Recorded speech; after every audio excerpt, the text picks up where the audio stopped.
Great to be here, and I just want to pay tribute to Gisela, because I think she's done a wonderful job over the last month or so, because we have to get this fight back. And you know, she's absolutely right.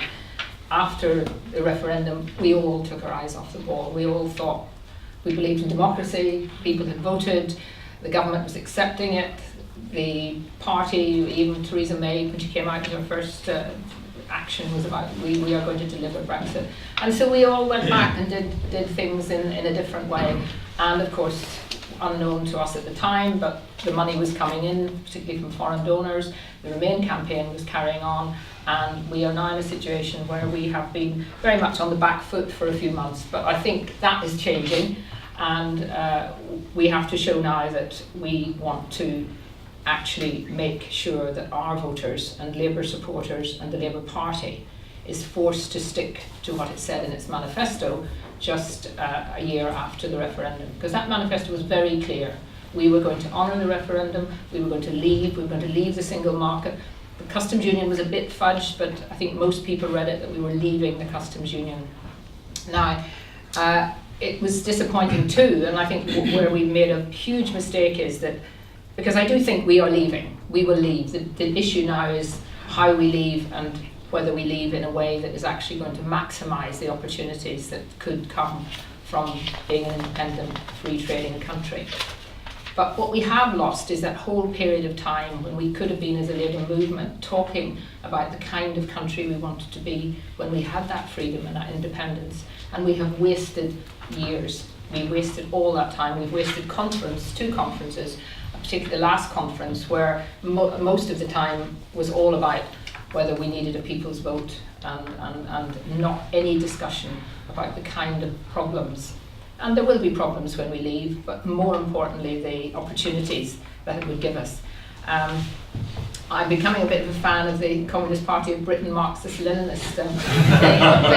They seem to produce brilliant leaflets. There's one outside which I've seen before, which is really excellent. But also they produced something this week, which you see we haven't done within the Labour movement, although some of the unions have done some work on it. The EU barrier to control our railways, a really excellent, well-researched piece of work, which shows just how difficult it would have been if we stayed in the EU to do all those things that are in our manifesto about nationalising the railways and taking back control of our Royal Mail and all of those kinds of things. And we haven't done any work on that. We're wasting time. So I think that is a message that we have to get across. The other thing that I would say is I have been doing more recently with Leave Means Leave rallies around the country, and it shows exactly what Gisela has said.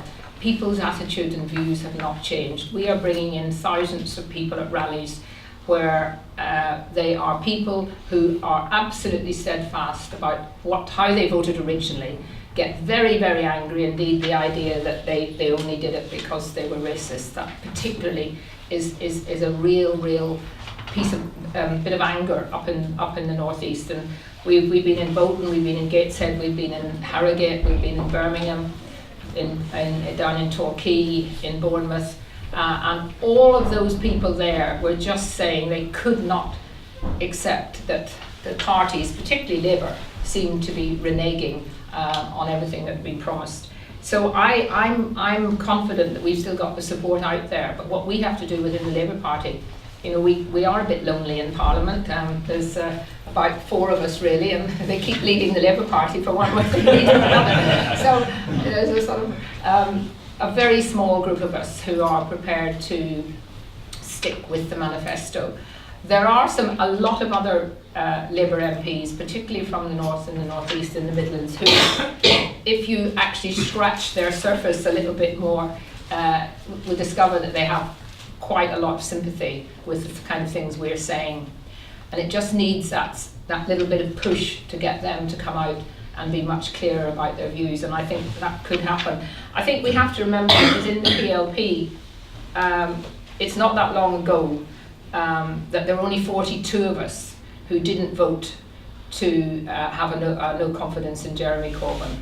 And many of those people who voted to get rid of Jeremy not long after he'd been actually elected leader are very, very upset that they didn't get rid of Jeremy, because they had all sorts of plans about becoming leader or taking over the party, and they haven't got an awful lot to do now because they know that they're not going to get rid of Jeremy this side of an election, and they have turned their focus onto Brexit, partly because some of them probably do genuinely believe that, and we have to respect their views, that they think we'd be better to stay in, but also because they've seen it as a way of getting at Jeremy, because we know that Jeremy's position has been solidly critical of the EU for many, many years, and they have seen this as a way of chipping away at Jeremy's, particularly his own sort of morale on this. And I think that that's why, as far as possible, I certainly will be giving my support to the leader, because I think he is within Labour our only chance of actually holding on to a position where we do stick to our manifesto. And he has managed, I think, quite cleverly to, given that his one aim would be to keep the party united, he has managed to keep the position on the EU better than it could have been if it had been left to those who are actually in control of the PLP in terms of numbers. I also want to just stress the argument that all young people are in favour of staying in the EU. Particularly in Gateshead, we had a huge turnout there, and a very, very substantial number of young people were there. And afterwards we talked to a lot of them. And it was actually quite worrying, I think, for democracy. Some of the things they were relating about what was happening to them in their own institutions, some of them at university, some of them just in colleges, and some of them indeed still at school. And I met a very nice woman who came up to me with her, I think the girl was about 15, and she said to me, "This is my daughter," and she said she had told her teacher that morning in school that she was coming to the rally, and the teacher had taken her to the head teacher, and the head teacher had tried to say, "You can't come to this, you can't go to this," And there is this real insidious kind of attempt by those in power, really, and in that kind of establishment, to stop people even having the discussions and the ideas. And yet I know that so many of our young people do understand, and they have been almost kind of brainwashed about the fact that they might not be able to travel, that they might not be able to go abroad. And I always remind them, that when I was, long before the common market came in, I hitchhiked all around Europe and nobody stopped me, and yet we weren't in any kind of common market. And also, what does the rest of the world do? This idea that somehow if you're not in the EU, life must be so dreadful outside, and yet the rest of the world manages quite well. So I think we just have to keep the faith. We have to keep within the PLP and within Parliament. Who knows what's going to happen in terms of votes? I got very criticised, but then I get criticised a lot in London because, as Gisela said, London's like being in a different planet. It's so nice to go out and do rallies around the rest of the country. But I got criticised because that vote, the five of us voted to stop us staying in the customs union, was then painted as being a vote for the Tory government, to keep the Tory government in power. What we were doing was keeping us out of the customs union. And so there will be other votes like that over the next month or two. The customs vote will come back from the Lords. We'll have that vote again.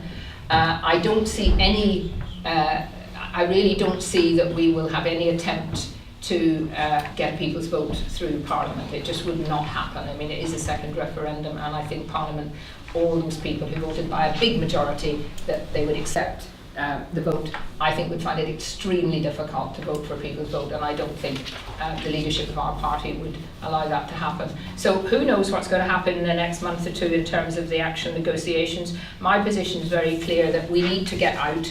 I want to get out in a way that is going to allow our country, the best possible opportunity to make the best economic sense of what happens in the future. We as a little group will work together as much as possible to try and stick to, as far as possible to our beliefs, but more importantly to what the manifesto said. And we just need everyone in their local parties to speak out. It's difficult. I've heard about some London constituencies, apart from mine, where people who speak up at the back and say something that's vaguely anti-EU get literally shouted down. You know, that is a disgrace, and it's a disgrace for our party to be in that position.